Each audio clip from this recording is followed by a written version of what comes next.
Hello, everyone. This is Vikram Prakash, and you are listening to Architecture Talk, this ongoing podcast which has been around now for almost 4 years, which is dedicated to rethinking the possibilities of life on planet Earth, which is my definition of the purposes and project of architecture. In other words, I'm trying to rethink the possibilities of architecture through cross-disciplinary thinking, through pre-disciplinary thinking, and through imagining alternative futures. The last then is the basis of my conversation coming up with the science fiction author SB Divya. Trained as a computational neuroscientist and a person who worked as an electrical engineer in signal processing and such for over a decade, SB Divya is a multidisciplinary thinker whom I ran into when I saw her book, her science fiction novel entitled Meru. She has written a series of science fiction books and has another one coming out soon, which I will interview her about in September. But her books, in general, imagine a future in which technologies are developed based on imaginations of current technology and current science and possibilities that are still unknown but conceivable. So they are not science fiction in the fantasy sense. And nor are they science fiction in the, Philip K. Dick sense, where they essentially posit and deal with the complex social and intellectual challenges that might arise from future science fiction technologies. So eschewing both those sort of poles, what SB Divya does is simply imagine future ways of living and narratives that might arise within that, in particular, in this case, the possibilities of a post-human future in which alloys, or what I would call as human-evolved AI machines, have taken over the governance of the solar system and indeed of the galaxy, but who rule it in a benign. The key thing here, what I'm interested in, is how she produces her fantasy universes. I hope you enjoy the conversation. Here we go. Architecture is really the art and science of turning fiction into fact. Sometimes kind of real architectural life interferes with intellectual architectural life. There is no such thing as architecture. Well, welcome to Architecture Talk, Divya. It's such a pleasure to be having this conversation with you. I don't know how or what. Was it an Amazon algorithm or something recommended? No. It was the Daniel and Jorge Explain the Universe podcast, which I'm a big fan of. And I think you were on it, and I thought, wow, this looks kind of interesting. And I kind of bought it and forgot about it. And then your book showed up, and Meru. And then I think it was sitting on my desk for probably 6 months because, I'm one of those people who buys too many books. Mm-hmm. And then one day I thought, okay, let me give you a shot. And once I started to read it, I was just sucked in, drawn deep inside, and I more or less finished it in, well, not literally, but generally, let's just say a setting or two or three. Mm-hmm. So first of all, thank you for writing this fantastic book. And thank you also for the universe, I think, that you have invented in it, which I find quite enthralling. If you will allow me, please correct me, I describe it as something that builds very rigorously on scientific principles, but also the frontiers of scientific principles, and develops them into the realm of science fiction, where there is a lot of fiction and speculative possibilities. But it isn't kind of outlandish fiction of, like, oh, wouldn't it be great if we could just Yes, roll the universe and make wormholes and switch to alternate universes and so on, which is all fine. I love all that stuff. But for me, it's intriguing that you you have a sort of projective vision of what the future could look like if we built on some of the ideas.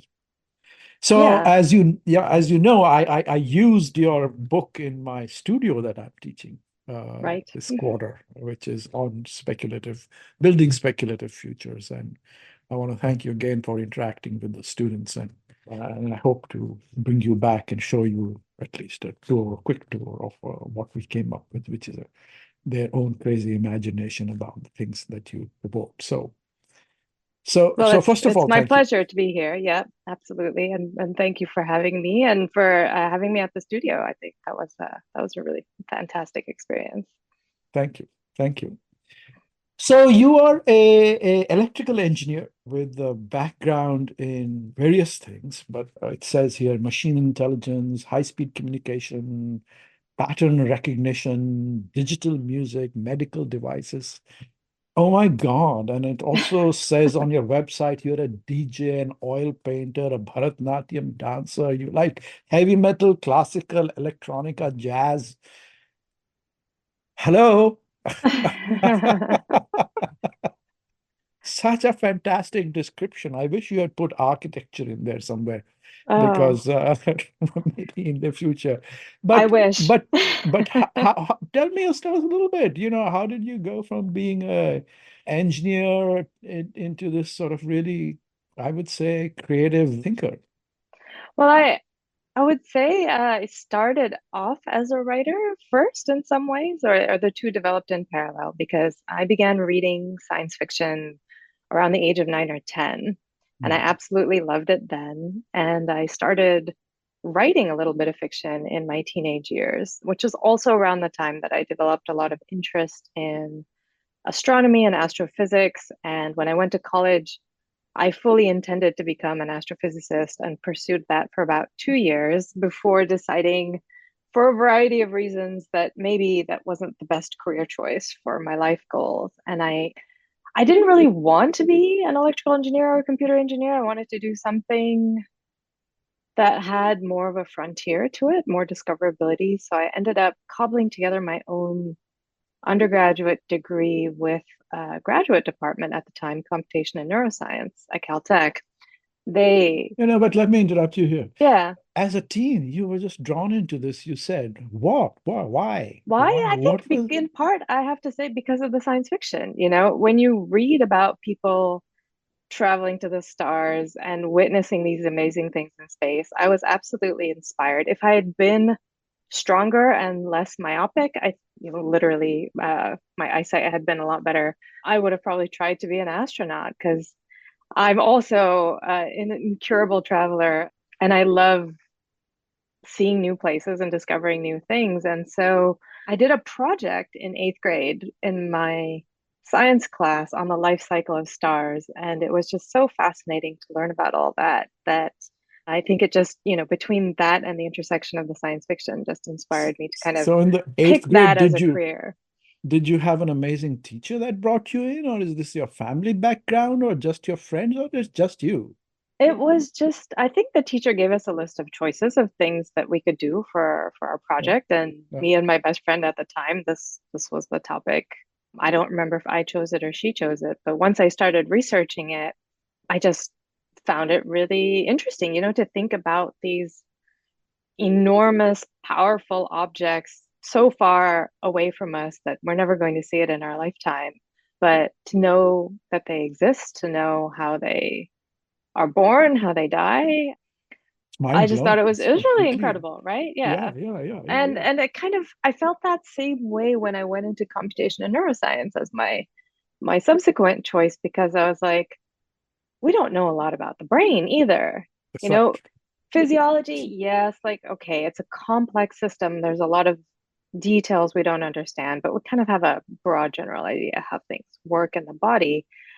But how things work in the mind and how do you get from neurons to experience and qualia, that there's a very big gap there in knowledge, And to consciousness this from day. there.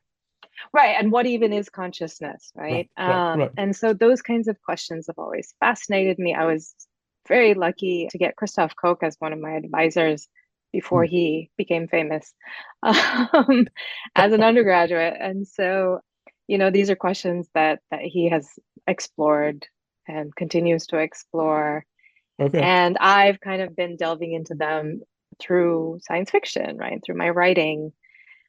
In between, I made a living, and I did a lot of interesting applications when it came to machine learning and pattern recognition and signal processing in general, all of which tend to kind of fall under the department heading of electrical engineering for Sure. most places. But Right. I'm a very bad electrical engineer in that I am not fond of circuits and chip building, and like that's not the part of electrical engineering that excites me. It's really more the algorithms, the mathematics, and where it intersects with biomimicry.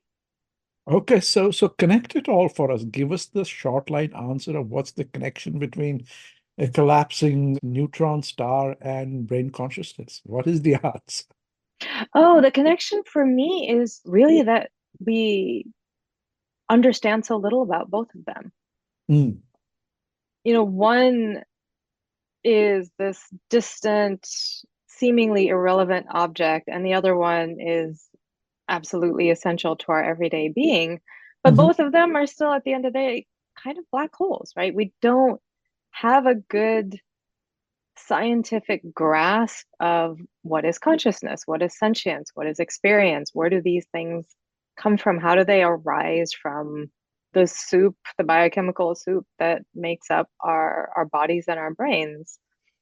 And So you take it only to biochemical soup. You don't say, well, they are both have to be driven by fundamental laws of the universe and the they subatomic do. particles. Yeah, No, I do take it to that point as well. I yeah. am ultimately a physicalist. I'm not religious. I don't believe in ensoulment.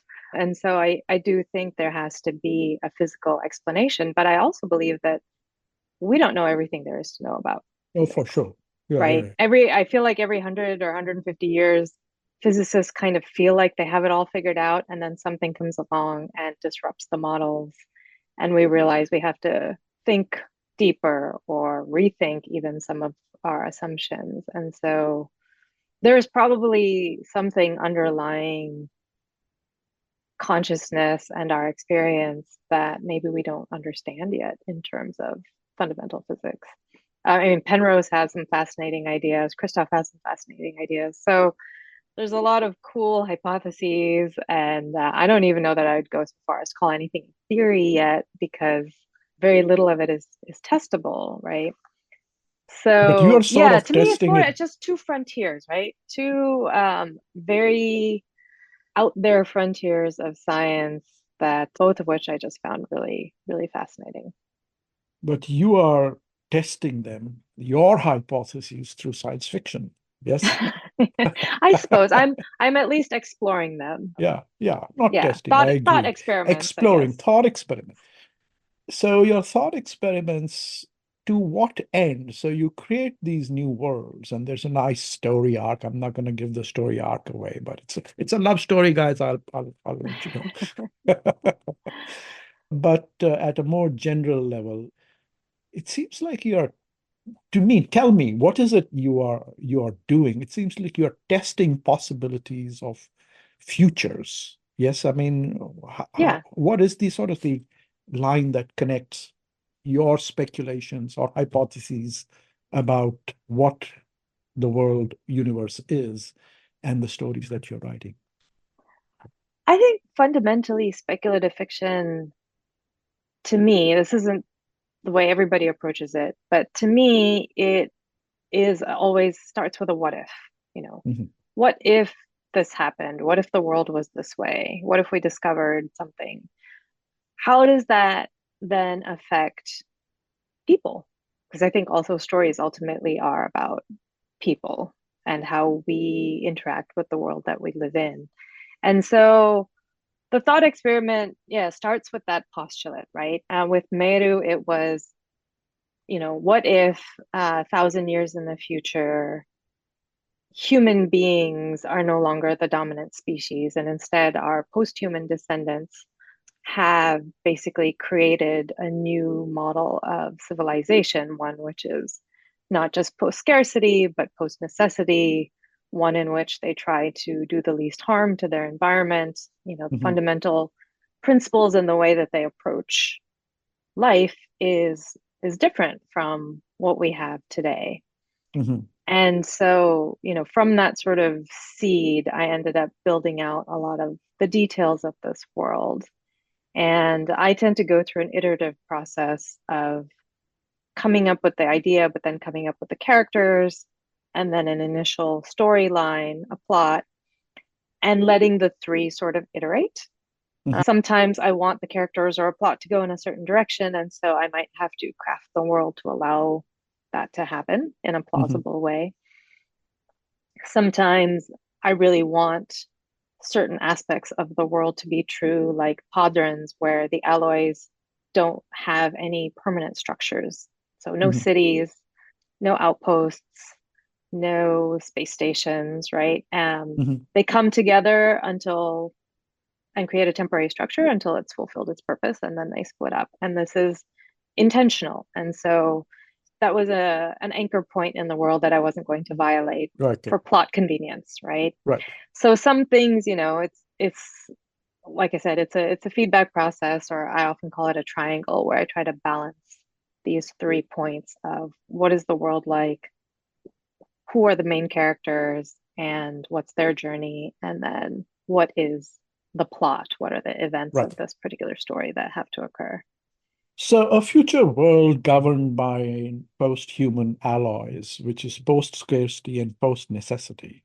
So everybody is talking about artificial intelligence and, it taking over humanity and here you have a vision about, artificial intelligence, let's just say in current lingo, simple lingo, taking over not just humanity but and our planet, but the at least our galaxy and beyond, running everything. And with, if I may say, a kind of a colonial mindset in terms of their relationship to humans, which is that they kind of keep them restricted. Yeah. Mm-hmm. But in a paternalistic way. But let's not go there first. First, I want to understand your thinking about post-human alloys as neither they neither seem dystopian nor utopian. Mm-hmm. Neither are they sort of destroying worlds and sort of conquering humanity, but nor are they like in happy collaboration with human beings. So, tell us a little bit more about this. So I think the one thing I would dispute is shortcutting to say that the alloys are artificial intelligences. They are not. In my mind, they are biological living beings. And there is a third form of sentient intelligence in the universe of Meru, and those are the constructs. Mhm. Those are truly artificial intelligences, entirely built out of inorganic matter. They don't reproduce, they have no desire to reproduce, they don't Mhm. age, they don't die. But they are intelligent, they are, many of them, imbued with a form of sentience and eventually self-determination as well. Mhm. So they have, rights, the rights of a kind of person. Sure. The alloys are, they have DNA, they reproduce, they live, they age, they die, they can get sick. And so to me, even though they may incorporate what we consider to be machine parts Mhm. today, right? And aspects of their bodies are synthetic, I would still say that they are a form of living being and person. And so I think that's kind of where I conceptualize them as our descendants, right? They've Mhm. kind of inherited the mantle from human beings because in the history of this world, in my made up history of this world, at one point human beings were doing such a terrible job of managing the earth and Mars and their own lives that they kind of decided maybe it's better if we change to stop being so destructive. So Mhm. they genetically engineer themselves to try to repress some of those more destructive traits, and they hand over authority willingly to the alloys to say, look, maybe you can do a better job. You don't even have to live on planet Earth anymore. You don't have to live on any planet. You live in the vacuum of space where you don't need a lot of resources and you're not going to cause a lot of damage. And so it's almost reactive situation. And then you get several generations down the line and you end up in the world of the story, or the time that the story of Meru takes place, and you've got more human beings, not a lot, but a few, starting to question the state of the world. Older decisions. Right. So you imagine alloys as sentient beings descended from us, but not through natural selection, right? I mean, they are descended in a sense through bioengineering. Right, exactly. Right. Genetic engineering and bioengineering. Yeah, Yes. yeah. But still inheriting our Homo sapiens DNA, but then augmenting it with additional chromosomes and instruction sets. Yeah. As you kind of pointed out in the introduction, I was trying to take what we know about science today, right? Yeah. And thinking 1,000 years in the future, it's going to be pretty wild, right? I'm not going to get any of this right. Yeah. But let me think as far out as feels plausible to me. And when I start thinking about genetic engineering, it's like, could we get to a time when we can basically treat genes like Lego blocks, right? Mm-hmm. And we can assemble complex living structures however we want, right? Take pieces from sea life, land life, human life, whatever. And the alloys you see on Earth are not human-like almost at all, right? They are, many of them have 4 legs, they have tails, they have multiple stomachs like cows, they can do all kinds of things that are nothing close to Homo sapiens. But a lot of that DNA is taken from life on Earth. And this is not a unique idea to me, right? People have in science fiction come up with chimeras, and even mythologically, we have many creatures that are half animal, half human. So absolutely not claiming this any sort of revolutionary idea of my own, but kind of getting a little bit more, because a lot of Meru focuses on genetics and genetic engineering. I was trying to think of how can we harness DNA to do this? And DNA ultimately is code, right? It's an instruction set to produce bodies. Sure. So why not just add more code, right? It would take a lot of trial and error to figure out how to do it in a stable fashion, but eventually you should be able to build more complex bodies with more complex code. And then you take on the question of then how would we have meaningful relationships, i.e., fall in love with this other kind of descendant of our DNA, right? Right. What do you see is the question or the problem or the challenge here? Why take this on as a question? So the story of Meru was very loosely inspired by the story of Nala and Damayanti from the Mahabharata. Oh, in okay. which, I know it's like the bare bones are all that's really left, which is why I would never call it a retelling, right? It's diverged quite far from the source material. But in that, one of the things that fascinated me about that story are the two main characters. They fall in love, they become a couple, and that happens, fairly early on, like within the first quarter, the first act, right? And then the rest of it tends to be is more about how they get separated and find each other again. And in the case of Meru, the setup is that there's this young human woman who needs to be taken to another planet, and she is carried there by an alloy pilot. And so I was also thinking originally of the alloys as sort of the godlike figures, right? Because they have more, potentially you could say more intelligence, certainly more advanced physical capabilities than a lot of human bodies. They are the guardians of society and the universe. Again, long-standing tradition of human falling in love with God, not very not very I see. unusual, right? Yeah. Mythologically speaking. And so it seemed natural with these two people, and they are people at the end of the day, going on this journey together, spending a lot of time together, that certainly the human with a humanoid alloy could develop romantic feelings. And then it's a question of, can the alloy return those feelings back to the Mhm. human? And that's where the incarn, the avatar of the alloys, right? That looks more human, that allows them to walk on a planet, figured into it because that immediately makes them a lot more relatable to the Right. human being, right? Right. Well, from my own experience and humanity in general, cross-cultural romance is always an interesting thing to explore. How do two people from very different backgrounds relate to each other? How do they come together? What is it that attracts them to each other? Where do they find common ground? And then eventually that bond, right?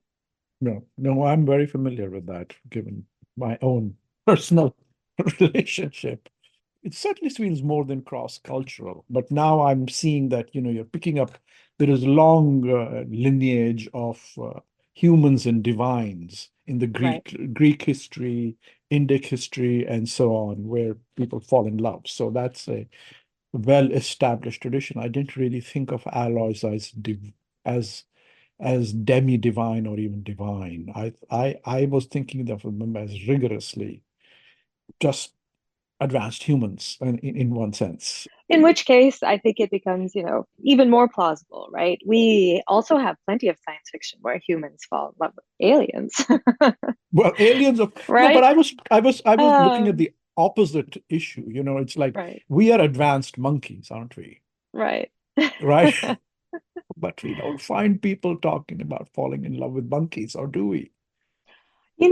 I think maybe you would say it's a different kind of love, but we absolutely do fall in love with animals the way we fall in love with children or the way we might love family. Mhm. The it's a Sure. it's still love, it's maybe a different kind of love. So romantic love has to, I think, happen between two people who at least at some level see each other as having some parity, some way to relate to each other as equals.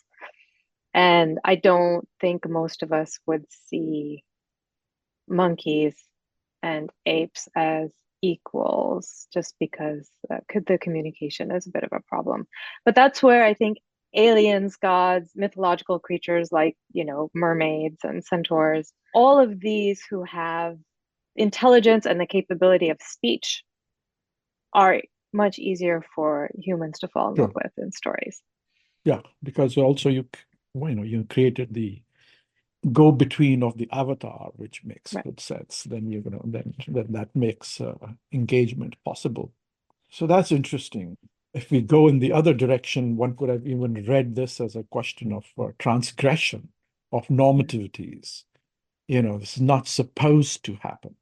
So in Right. that sense, it's transgressive. And it seems like even in the Meru world you created, it is considered transgressive. I mean, certainly the allies seem to have like, oh, why would you want to have anything to do with those lowly humans? So, Yes, especially the alloy main character's best friend yeah, yeah, does yeah, not yeah, have a favorable attitude towards humans. I would say some of the other alloys are more just puzzled, right? yeah. Rather than being condescending, they're just kind of like, really? Yeah. This works for you? Right? But Right. we have so many examples of that in human history, right? Just not very long ago in the United States, where Sure. white people would look unfavorably upon relationships between another white person and a black person because Correct. Correct. the black people were considered subhuman at some level or too much of the other. And so Mhm. yeah, so it is a little bit transgressive. It's certainly something that both of those characters will question within themselves whether it's wise, right, and whether it makes sense. And the story arc is involves wombs and new progeny between our main characters, and you have a liberal conversation around that and discussion of a lot of wombs. in your narrative. So reproduction and reproductive technology and love and connection to reproduction is vastly explored. What were your thoughts? Why is that of particular interest in this context? So going way back, not that my career is that long, but long enough, right? 10 years. 10 years back, I wrote a very short story called The Egg. That was my one and only publication in Nature. They have a futures column at the end of every issue of Nature, which is a short one-page science fiction story. And The Egg was all about an artificial womb and a couple and their fetal infant. And I think I've always been intrigued by the idea of being able to reproduce outside the human body. And I think a lot of people have, right? This is, again, not a new idea anywhere in science fiction. It is, to some people, an abomination. To others, it would be a great gift, right? Sure. People who are not able to conceive or women who are not able to carry to term. I think it raises a lot of interesting ethical questions in the modern context of life, conception, abortion, all of that comes into play. But in this far future, one of the things I wanted to change, one of the things I really wanted as an anchor point in the world building is that the alloys should be able to exist in the vacuum of space, right? They're not in a space station, they're not in a vessel, they're not on a planet with atmosphere. They are in hard vacuum with their bodies, and they can survive this. So then I started thinking about how are they going to reproduce in this kind of environment, right? Because reproduction involves opening up a lot of parts of the body to different things. And I thought, with all this genetic engineering and tinkering they're doing, it would make a lot more sense if they just had an external womb, right? Right. A device that can grow a fetus, give birth to it, right? Make sure everything's okay, and then let it out into the vacuum of space. Right. And so that's where this idea of this external womb came from. And then I added this layer of, well, once you have a womb, could it also help with aging or sickness? And so that's where this rebirth idea came for the alloys, where if they are sufficiently, their bodies are damaged, or if they're just getting very old, they can potentially choose to be reborn. It comes with certain costs, but it's another option, right? And so once the womb exists outside the body, I think it begs the question for human beings on Earth, how many of them are still going to choose to carry an infant to term within their bodies? And I think there will always be some people who make that choice, right, for whatever reasons. And then there will be others who might choose to make use of this technology. So the womb will be able to produce all kinds of life, potentially. You also talk about, one of your axioms, I think, is axioms of life, or the principle. Yeah, I think it's the axioms, is about everything, all matter possesses some level of consciousness. Yeah, all matter. So to say that every piece of dust on any planet or every center of a collapsing black hole possesses consciousness. Where is this idea anchored? Other than in panpsychism generally, I want to know in physics, where is this idea anchored, and what's your interest in it? So my interest came from panpsychism and hearing Philip Goff speak on a podcast. And I thought, this is very interesting, especially coming from Eastern philosophy, or I would say actually a lot of indigenous philosophy too, right? Which tends to attribute consciousness or souls or spirits to everything in the world, including inanimate objects. And so, when I heard about panpsychism first, and Philip Goff specifically considering it in a way as potentially a natural law, I just became very intrigued. And so this was a big what if question that I wanted to explore in Meru. What if this is true? How does that change the way society might approach its interaction to its environment? Right now, we are in a world that embraces the philosophy that the earth was made for humans, for our consumption and for our dominance. And that is our right as human beings. And so, because of that approach, we have fewer qualms about eradicating other species, about encroaching on their land, about pollution, mining, etc. Right? So, in No, this but far this is future a world, I was like, what if the society is predicated on very different principles? If we assume that everything around us has some degree of consciousness, and something like a planet has a significant degree of consciousness just because of its mass, it just may not present the same way that we experience consciousness. What rights then do we owe that planet? How do we choose to treat it? And so that's where it came into the axioms, and I wanted to really put it in the front matter of the book that, okay, I am planting this flag that in this future people accept these things as truth and fact and part of science, and from there follows everything else. no, I get that, but so you're locating it in philosophy, in conceptual thinking, not in physics. Then, I am. There are some physicists, I don't know who all, but I know for sure Roger Penrose is one of them, who think that this could possibly be true at a quantum level. yeah, And so, again, we kind of go back to, this is one of those places that there's a lot of unknown, so there's a lot of room for speculation by the author. yeah, no, that's true. I read the Karen Barad. Have you read Karen Barad?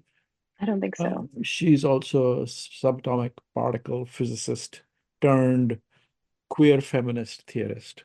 Okay. So she does specific reading of Bohr and the Mm. two-slit experiment to Mhm. argue that the observation informed transformation of light as wave or particle is evidence of a certain kind of consciousness. Yes, I think that's where Penrose's theory comes from too. So maybe they're on the same page, so to speak. Yeah. Yes. Yeah, Yeah. so I it's mean, it's anyway, really fascinating, right? I mean, we don't know what we're going to learn and discover as we get deeper into understanding ourselves and right. and our physics. And our physics. Yeah. Okay. But there's also, you also have this concept of, I think you call it reality transiting. So transiting reality, which I loved as a phrase from this reality, which seems to be kind of again, I'm asking, is it, or does it originate in physics? Because quantum physics seems to suggest that there is nothing is, everything is a sort of a response to underlying fields. Even subatomic particles are simply sort of movements in the field or sort of differential Right. interactions with the field. And then you suggest that using that fact of physics to transit between places or between realities can be achieved by what seems to me a kind of a deep meditative state. Is this a fair reading? A kind of trying to Yeah, mix field theory with meditation? I think that's a pretty good way of encapsulating it. I would say that rather than field theory, though, what I was considering is the probabilistic nature Mm, of quantum mechanics, that there is a probabilistic distribution underlying that field, right? Of right. where these particles exist, where they move. And I was also thinking about multiverse, multiple realities, that type of conception, how quantum might translate to a reality that we can understand and experience.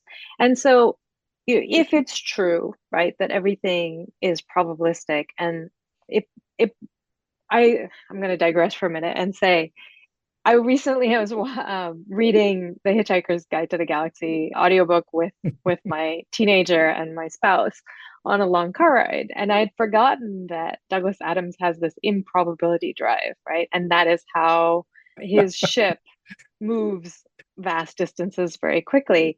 And Uh, in some ways, that's actually kind of what I was thinking in this case too, is as improbable as it is, you could find a reality where instead of you being at location X1, Y1, Z1, you're at location X2, Y2, Z2, Sure. all other things being basically the same, Mhm. especially if you're doing this in vacuum where there's very little Interference. particulate, yeah, Yeah. activity around you, right? Yeah. And very little field interference as well, for that Yeah. matter. Yeah. So that's why the reality transits happen, outside the heliosphere, right? Past the influence of the sun's radiation and gravitation. And the meditative state was me not wanting to have like a hyperdrive or, the usual sort of mechanistic modes of Mm. transportation. I was a big fan of Dune in my teenage years, right? And in that, he has the navigators take this drug and they fold space time to Mm. move themselves in an entire ship from one place to another. Mm. And I always thought that was interesting. And I know that Herbert was influenced in the 60s by a lot of Eastern philosophy. And again, with my own background, I was like, well, I don't want an engine, and I don't want these people to have an engine. I want them to be able to, through consciousness, right? If consciousness really is an underpinning physical force, then there ought to be a way to perceive it. And once you could perceive it, if you can also manipulate or kind of calculate these probabilistic realities and find the one where you want to go, you're not folding space-time so much as you're transiting reality, right? You're moving from one reality to another where you're no longer in the location where you started, you're somewhere else. And instead of a spaceship, the alloy body moves, but it's such a large body if you're a pilot that you can carry other people inside you so they move with you. So it was really just me trying to be clever and come up with a different mode of transcending the speed of light, right? Because I was really bored of the typical science Yeah. fictional approaches to this. Not Yeah. that there's anything wrong with any of them. I just wanted to, mess around and come up with something of a little bit of my own. And obviously taking inspiration, sometimes even subconsciously from elsewhere. But yeah, something physically plausible, but a little bit outlandish at the same time. Right. I enjoyed the kind of science consciousness, as you described it just now, consciousness as a real thing and how to Right. use that as the basis of thinking about, I don't know, as a material property of the world almost. Yes, absolutely. And therefore, if it is a material property of the world, therefore, how can we manipulate and do it? Which, I find an extremely persuasive concept, which therefore also connects to the idea, therefore, everything has to have consciousness if it's a material property of the world. So then you Right. can have planets and black holes and neutron stars and everything. And space itself maybe has consciousness of Yeah, its own kind. right. Just not one that we perceive the way we perceive our own consciousness, right? That's right, and our consciousness is sort of a narrow bandwidth in a vast spectrum, possibly, Yeah. is an idea that just makes sense to me at a sort of dumb, ordinary level. Like, how could we have consciousness as something other than as a property of the, because certainly consciousness exists. There's no question about that. It's not a made Well, up it thing. is, no, I think it's up for debate. I mean, if I have to stick with what we know today, I Yeah. would say that consciousness is an emergent property of the way our brains are structured and the way we experience and interact with our environment. And so it's really kind of almost an illusion in that sense, right? It's not a physical property, it's simply how we interpret our existence, right? And how our brains allow us to live and thrive and cope with our existence Mhm. and to survive. So I just think that the idea of consciousness being a natural property is really cool and it's fun to explore. I don't think we have any evidence for that yet. So yeah, so I mean, if I'm going to speak with the neuroscience that I've learned and with what I understand about physics today, I would say that no, consciousness is not really, it's not real. It's very much qualia and experiential, the same way something like intelligence is, or even emotional labels that we put like love and anger and sorrow. These are all ultimately just biochemical states. and we need a way to communicate those states to each other because that helps our survival as a species. And so we come up with these labels, right? So there is a thing which is in a state that we call unconscious, and there's another thing that is in a state that we call conscious. But we've been moving the definitions of intelligence and consciousness and sentience around since the beginning, right? Everybody's wondered, going back to the Rig Vedas, going back to the ancient Greeks, everybody's always wondered, what are these experiences, and why do we share them, and why does it seem like a rock isn't ever conscious, but do we really know that for a fact? It's the same way that we question animals and whether where do they rank on intelligence, right? And we keep, I feel, discovering as time goes on that they are generally more intelligent than we give them credit for.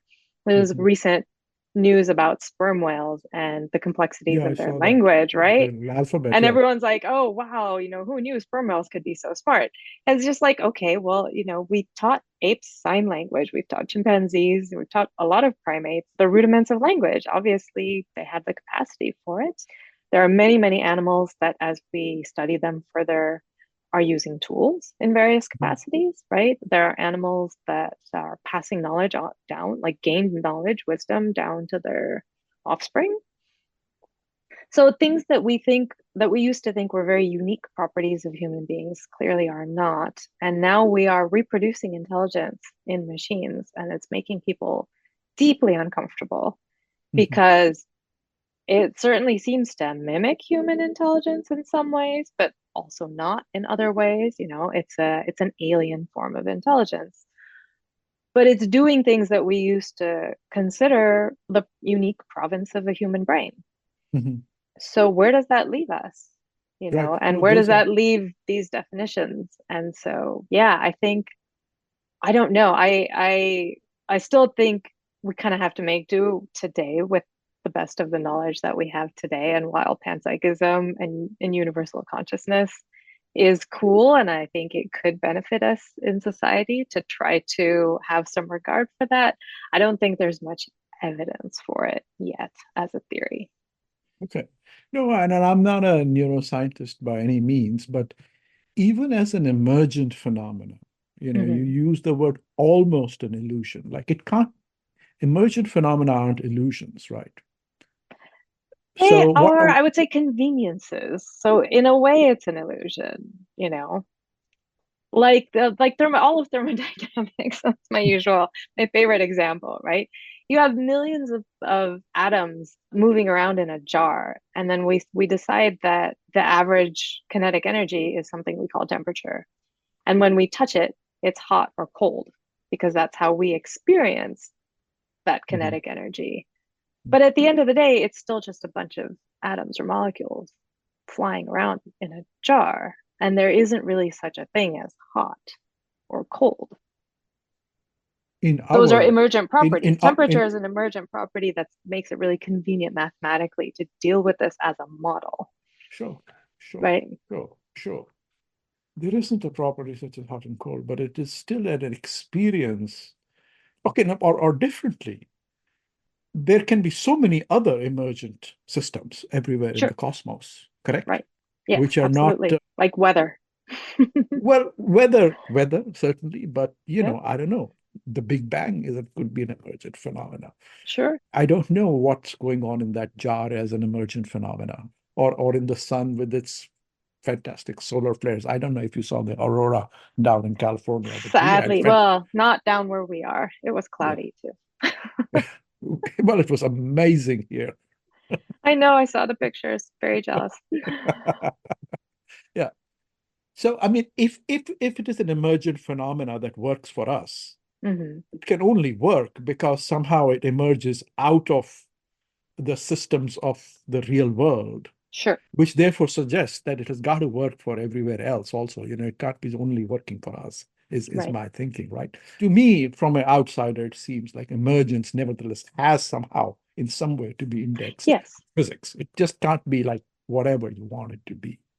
No, I agree. Yeah. I didn't mean illusion in the sense of false. I meant illusion more like an optical illusion, where there is something happening, but our perception of it is a little bit different than what exactly is going on. Well, maybe nothing is actually going on there. It's only emergences of various kind. So it seems to suggest, like, it's various ways in which the world gets apprehended. It seems, perhaps, Right, is my exactly. thinking about it. Yeah. Yes. Yeah. Yeah. And I it's interesting because we can generally agree on what lack of consciousness looks like, even in a human being, right? A person who is unconscious or a person who's dead is basically someone who's not responsive to the Hmm. environment. But we have a much harder time pinning down what consciousness means. Sure.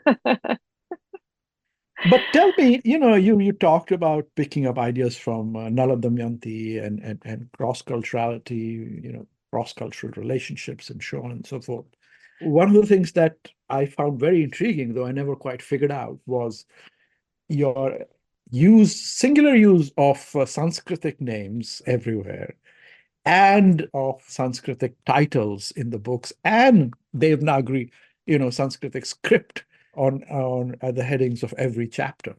Right. Okay, so you and I, we are both South Asian and we love our background, but what is it you're trying to do as a literary device here in the novel?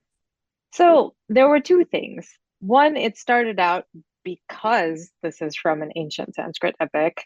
I was already in the mindset for naming the characters. And one other factor was my senior year of high school. I was taking classes at the University of Minnesota, and I had the great pleasure of taking 1 year of Sanskrit and actually studying it.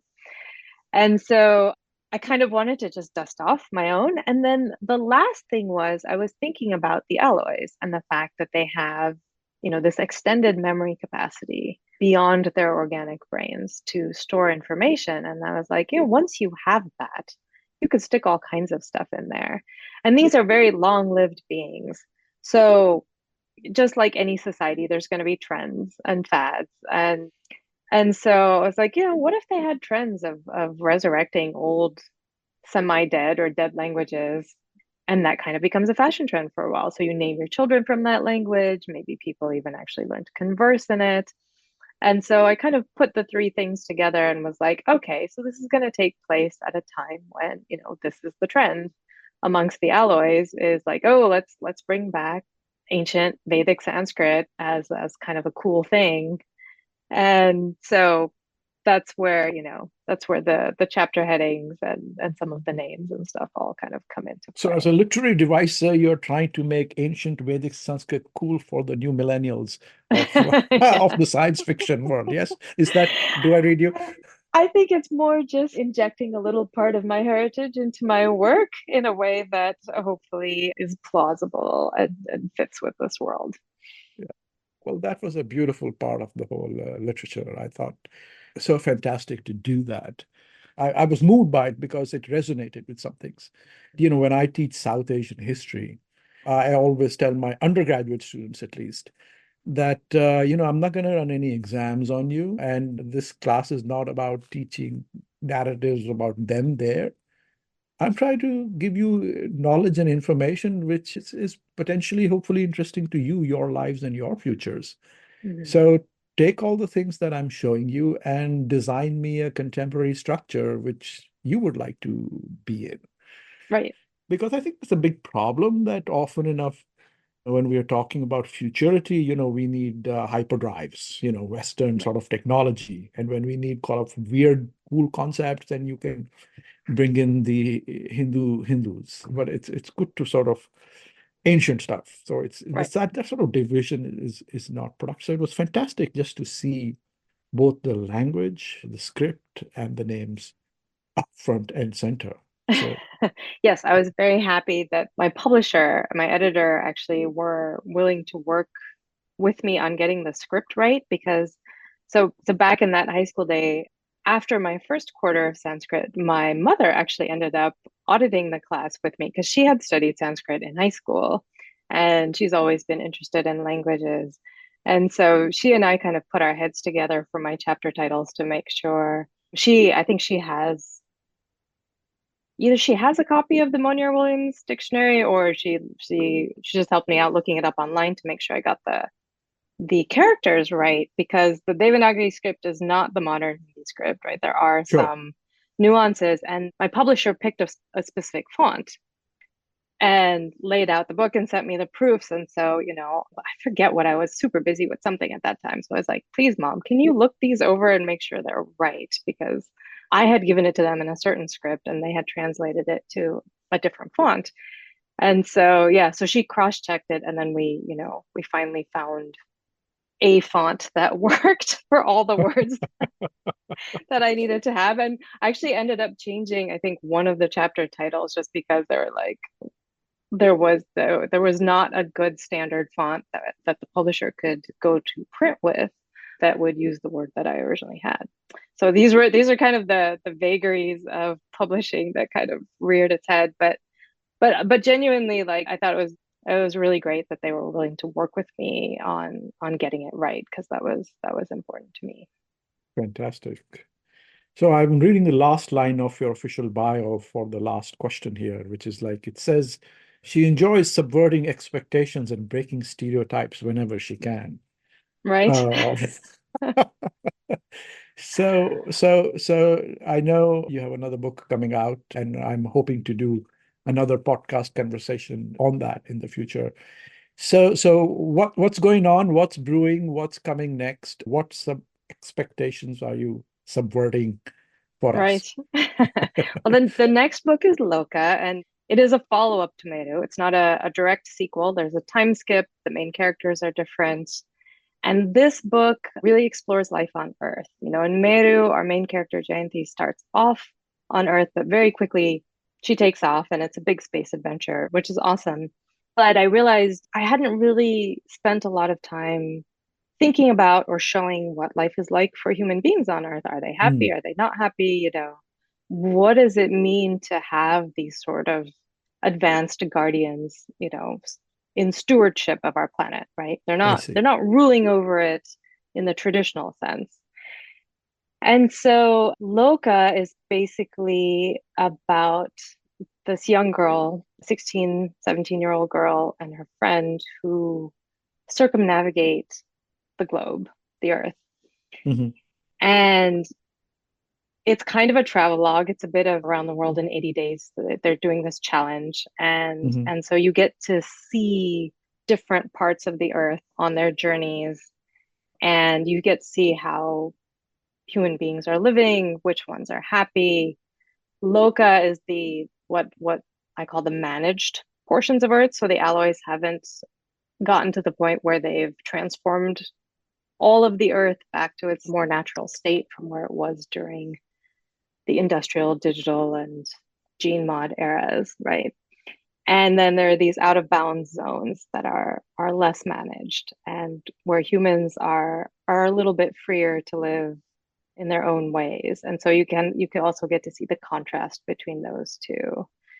And in terms of, oh gosh, breaking stereotypes and expectations, I mean, when I conceived of this universe in general, I wanted life on Earth to have solved a lot of the problems we're grappling with today. And so, on the face of it, to seem like a utopia by some people's standards in the Mhm. present day, right?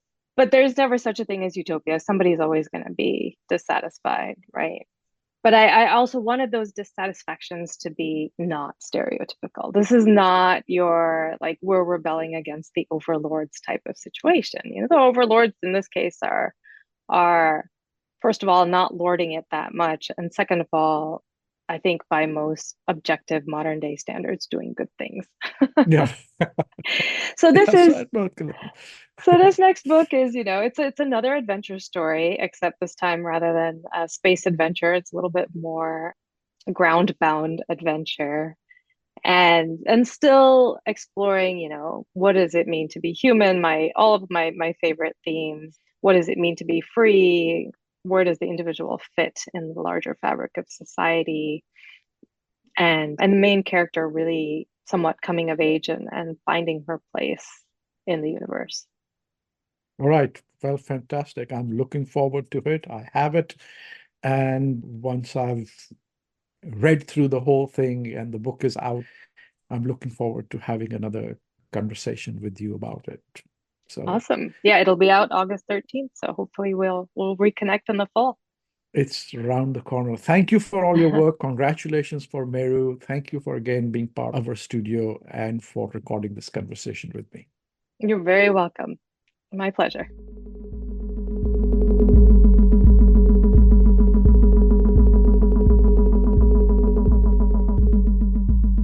Thank you for listening to Architecture Talk. This is your producer, Mary Lee.